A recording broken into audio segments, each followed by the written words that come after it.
Selamat Wayahku teman-teman dunia sejarah dan misteri Indonesia.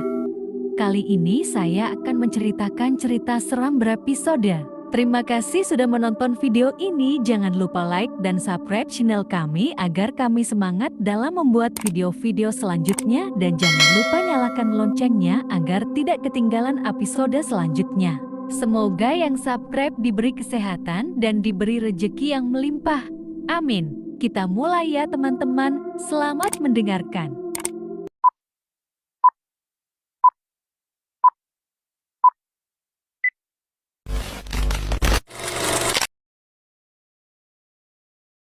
Episode 9. Tangga menuju luka yang dilupakan. Tangga bayangan itu tidak menggantung di langit, ia menjulur dari kehampaan tanpa asal, tanpa arah, tapi entah kenapa, kaki Arga tetap melangkah ke arahnya. Setiap anak tangga yang diinjak terasa seperti potongan ingatan. Suara tawa, isak tangis masa kecil, bau tubuh ayah yang pulang kerja, suara Surya memanggil namanya dari balik dinding. Tangga itu mengiris waktu. Di belakang, dunia yang melelah perlahan menutup. Di depan kegelapan yang hidup, Galuh tetap bersamanya, kini tanpa papan tulis. Ia hanya menatap Arga sesekali, memastikan langkahnya tak berhenti, sorot matanya seperti tahu lebih banyak dari yang bisa ia ucapkan. Langkah ke-99, tangga berakhir. Di depan mereka, sebuah pintu kayu tua seperti pintu rumah yang tak pernah selesai dibangun. Di atasnya, tergantung sebuah lonceng hitam, tak berbunyi, tapi bergetar perlahan, seolah menyambut. Arga meraba gagang pintu, dingin, basah, seperti memegang punggung makhluk yang baru keluar dari air. Ia membuka perlahan. Ruangan putih, kosong, lantainya seperti kaca, langit-langitnya tidak ada, hanya putih tanpa batas. Dan di tengah ruangan itu, seseorang duduk membelakangi mereka. Lelaki, rambut abu-abu, tubuh kurus, mengenakan jas dokter. Tangannya sedang melukis di udara tanpa kuas, tanpa tinta. Tapi dari gerakan tangannya muncul potongan-potongan dunia. Hujan di kota, ayunan tua, sekolah, dan wajah-wajah yang Arga kenal samar. Siapa dia? Bisik Arga pada Galuh. Galuh menunduk. Lalu, suara lelaki itu terdengar. Aku yang mengarsir ulang mimpi kalian, yang menjahit kembali potongan ingatan, agar kalian tetap hidup meski sudah mati di kepala sendiri. Lelaki itu berdiri, berbalik, dan Arga melihat wajahnya. Wajah Arga sendiri, tapi tua, retak, dan kosong. Tidak semua mimpi datang dari dalam, kata sosok itu. Beberapa ditaruh ke kepala manusia oleh langit, agar mereka belajar, agar mereka terjerat. Apa maksudmu? Tanya Arga. Kau pikir Surya mencari kebenaran?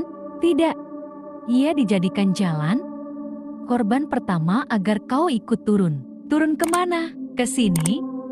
Tempat luka yang dilupakan, disimpan, dan dirawat. Sosok tua itu menunjuk ke dinding kaca di sisi ruangan, dan muncul Arga kecil, duduk di bawah meja, menangis. Ibu menampar Surya. Ayah mabuk, merusak radio. Suara Arga berteriak, aku ingin keluar dari rumah ini. Tiba-tiba semua ruangan berguncang. Galuh jatuh terduduk. Sosok Arga tua tersenyum. Langit tak membuat mimpimu, kau sendiri yang membuat nerakamu. Aku hanya meneruskannya. Arga memejamkan mata.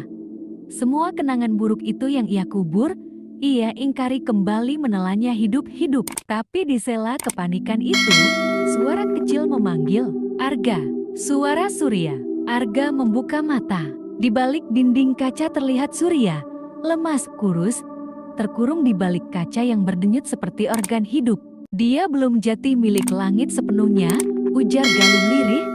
Kau masih bisa menjemputnya, kalau berani masuk ke cermin. Arga menatap Galuh, lalu menatap dirinya yang tua, dan bertanya, kalau aku masuk, apa aku bisa kembali? Sosok tuanya menjawab, tidak, tapi mungkin kau bisa membawa orang lain kembali. Episode 10, cermin yang harus dipecahkan dari dalam. Arga berdiri di hadapan dinding kaca, tempat tubuh Surya terkurung seperti janin dalam rahim mimpi.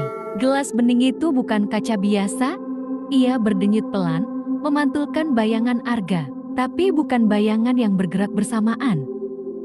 Bayangan itu tersenyum ketika Arga menunduk dan menangis saat Arga menatapnya. Cermin ini bukan sekadar pantulan, bisik Galuh. Ini adalah tempat yang kau hindari, disembunyikan. Kalau aku masuk, apa aku bisa menarik Surya keluar? Tanya Arga. Galuh menatap lurus, tidak menjawab. Justru Arga tua sosok yang menggambar mimpi yang mendekat dan berkata, masuklah. Tapi ingat satu hal. Jangan pecahkan cermin dari luar, pecahkan dari dalam. Atau kau akan ikut jati lukisan. Arga menempelkan tangan ke kaca. Permukaannya hangat, seperti kulit manusia. Lalu, tanpa peringatan, tangannya terserap masuk. Tubuhnya tertarik oleh kekuatan yang lembut tapi mutlak. Ia seperti jatuh ke dalam dirinya sendiri, seolah-olah langit, tanah, dan waktu memeluknya sekaligus. Gelap saat Arga membuka mata. Ia ada dalam cermin, tapi dunia di dalamnya bukan dunia terbalik. Dunia ini adalah mimpi yang gagal diproses. Rumah masa kecilnya ada, tapi jendelanya tak pernah terbuka. Sekolahnya muncul, tapi tak punya pintu keluar. Langit di atas tak bergerak, hanya satu warna abu gelap seolah-olah waktu berhenti memutar. Dan Surya berdiri di tengah jalan yang tak berujung. Wajahnya pucat, matanya kosong, seperti anak kecil yang lupa bagaimana caranya pulang. Surya, teriak Arga. Surya menoleh lambat. Ga, suaranya pelan. Kau di sini juga? Arga mendekat, memegang bahunya. Ayo keluar, ini semua bukan nyata. Surya tersenyum, senyum getir. Aku sudah di sini terlalu lama. Kadang aku merasa, mungkin aku memang milik tempat ini. Tiba-tiba suara retakan terdengar. Langit di atas mereka mulai retak seperti kaca diinjak dari atas. Suara Galuh entah dari mana berbisik. Cepat, pecahkan dari dalam. Arga menarik Surya, ayo cari pusat cermin ini. Mereka berlari menyusuri kota yang tak punya bayangan. Setiap jalan bercabang selalu kembali ke tempat yang sama. Tapi akhirnya, mereka tiba di tengah lapangan hitam, tempat berdiri satu cermin raksasa. Di dalam cermin itu, tampak dunia nyata. Galuh berdiri di ruang putih, menatap mereka. Mbah Lembu muncul di belakangnya menyentuh dinding dengan tangan berlumur darah. Pecahkan ini, kata Arga. Kita bisa kembali. Tapi kalau kau pecahkan, bisik Surya. Apa yang kau korbankan? Arga menoleh. Di balik pantulan mereka sendiri ada versi lain dari mereka. Versi yang tidak pernah salah langkah. Versi Arga yang tak pernah kehilangan Surya. Versi Surya yang tumbuh dewasa dengan damai. Versi yang bahagia. Dan perlahan versi itu berjalan keluar dari cermin, mendekat dari dalam pantulan. Jangan rusak kami, kata mereka bersamaan. Kau bisa jati kami kalau tinggal. Arga memejamkan mata. Maaf, bisiknya. Dunia yang utuh, bukan dunia yang menelan orang lain untuk jati sempurna. Lalu ia mengangkat batu dari tanah. Dan dengan satu lemparan, cermin itu pecah. Ledakan cahaya, suara gemuruh, langit terbalik, bayangan hancur. Saat Arga sadar, ia sedang tergeletak di tanah basah. Galuh berdiri di sampingnya. Surya tertidur di pangkuannya. Dan langit di atas mereka akhirnya bergerak. Langit kembali jati langit. Galuh menatap Arga.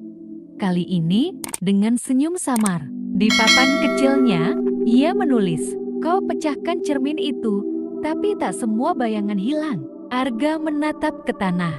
Dari sela-sela tanah, tangan-tangan kecil masih merayap pelan, seperti menunggu waktu untuk naik kembali. Mereka belum selesai, bisik Galuh, karena yang melihat langit jarang bisa menutup mata selamanya.